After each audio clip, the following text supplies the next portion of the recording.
Audio Jungle.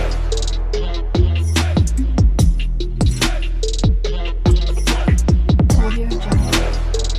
Episode 2 Undercover High School dimulai dengan Hae-seong tertangkap saat menjelajahi gedung tua di kampus.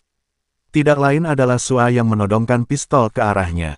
Dia segera menyadari bahwa dia sedang berpatroli dan memegang pistol gas air mata. Dia berhasil memblokkannya dan melarikan diri. Kemudian, Hae-seong menceritakan kejadian itu kepada Seok-ho sementara Sua menghubungkannya kepada ibunya. Saat mereka pulang, kami melihat bahwa kedua rumah mereka bersebelahan. Di sekolah, ketiga pengganggu termasuk seorang anak laki-laki bernama Park Tae-soo, memberi Hae-seong video game di telepon dan memerintahkannya untuk membawanya ke tingkat akhir. Yo-jung bertemu Hae-seong di atap dan memperingatkannya untuk tetap waspada terhadap Tae-soo. Di ruang staf, wakil kepala sekolah baik menghukum Sua dengan pekerjaan kasar karena dia membiarkan penyusup pergi. Sementara itu, Seo Myongju mengetahui tentang penyusup. Tangan kanannya, Kepala Sekolah Park Jae-moon, mengatakan kepadanya bahwa pengacau video digunakan untuk mengganggu rekaman CCTV. Dia menyuruhnya untuk membiarkan penyusup kembali dan melihat apa yang dia lakukan. Bahkan para guru mendiskusikan bangunan tua itu. Rekan Sua, Min Ji menyebutkan cerita seram tentang studio balet di ruang bawah tanah. Saat itu, wakil kepala sekolah datang dan Sua menjatuhkan minumannya padanya, membuatnya semakin marah. Kelas dilanjutkan dan Sua memperhatikan bahwa Dong Min tidak hadir. Tae-soo mengatakan dia jatuh sakit tetapi Hae-seong tahu ada sesuatu yang tidak beres. Dia kemudian memata-matai Jae-moon masuk ke gedung tua dan mengikutinya, tetapi penjaga keamanan menariknya pergi, mengeluh tentang seberapa banyak keributan pemilik tentang bangunan itu. Hae-seong menelepon timnya dan menyampaikan informasinya. Dia kemudian mendengar suara dari tempat sampah terdekat dan menemukan Dong Min terikat di dalam. Dia membiarkannya keluar dan Dong Min memintanya untuk tidak memberitahu para guru karena itu akan memperburuk keadaan. Sua datang ke mereka dan memanggil Hae-seong ke kantornya. Dia bertanya apakah dia menggertak Dong Min. Dia tiba-tiba berpikir matanya terlihat seperti penyusup dan mencoba memeriksanya tetapi dia menghindarinya dan dia jatuh. Kembali ke NIS, tim melihat laporan berita tentang rencana Seo Myongju untuk meluncurkan proyek Edu City yang menelan biaya sekitar 800 juta, nilai yang sama dengan emas batangan yang tersembunyi. Pada pertemuan OSIS, Yo-jung mencoba untuk melawan Tae-soo ketika dia membual tentang mengikat Dong Min. Dia mengingatkannya bahwa dia bukan siapa-siapa sampai Yena, yang merupakan putri Myongju, memutuskan untuk menjadi temannya. Tapi Yena setuju dengan Yo-jung dan mengancam posisi ayah Tae-soo, dia adalah anggota majelis dan Myongju memiliki kekuatan untuk memilih atau tidak memilihnya untuk meminta maaf kepada Yo-jung. Namun, dia kemudian memberitahu Yo-jung untuk tidak berbicara seperti itu lagi dan menyerahkannya padanya. Sementara itu, Seo Myongju menyuruh kepala sekolah Park Jae-moon untuk menambahkan kelas khusus siswa dengan fasilitas lebih dari sebelumnya. Ketika dia mengatakan orang-orang mengeluh tentang perlakuan terhadap 10% teratas, dia menyuruhnya untuk menambahkan lebih banyak divisi di antara siswa untuk mengadu domba mereka satu sama lain.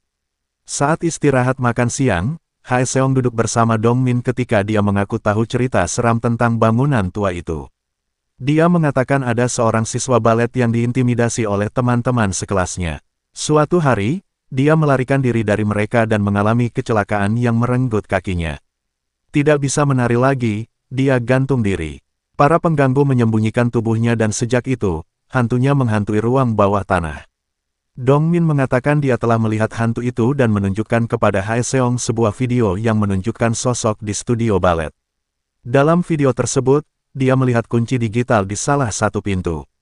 Sebelum Dong Min dapat melanjutkan ke cerita berikutnya, Tae-soo dan pasukannya datang dan mulai menindas Dong Min lagi. Kali ini, Hae-seong tidak bisa menghentikan dirinya untuk melawan Tae-soo. Tae-soo memilih perkelahian tetapi, tentu saja, Hae-seong lebih baik darinya. Sua tiba dan memanggil mereka berdua ke kantor konseling. Wakil kepala sekolah membawa Tae-soo keluar dan Sua masuk dan menanyai Hae-seong. Hae-seong bertanya-tanya apakah dia dengan sengaja menutup mata terhadap Tae-soo atau apakah Tae-soo adalah aktor yang bagus.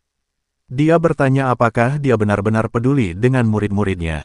Kata-kata itu melekat pada Sua, yang akhirnya minum di restoran ibunya lagi.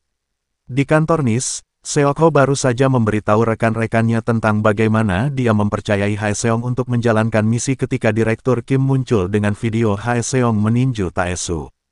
Kita kemudian melihat Tae-su dengan seorang pria yang lebih tua yang mengatakan bahwa Tae-su berutang uang kepadanya.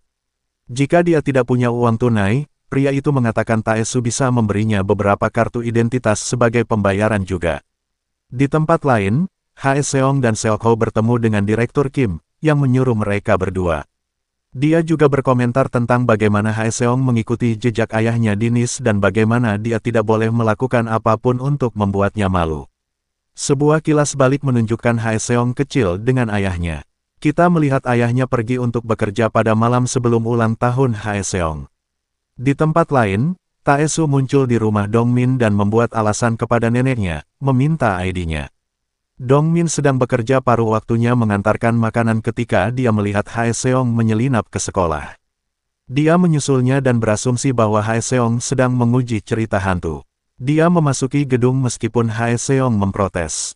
Mereka mendengar suara-suara yang datang dari studio balet dan melihat seorang pria bertopi memaku salah satu papan lantai. Dia menyadari bahwa dia memiliki teman dan melarikan diri. Hae-seong kemudian pergi ke pintu yang terkunci dan menggunakan perangkat yang diberikan Seok-ho kepadanya untuk menerobos.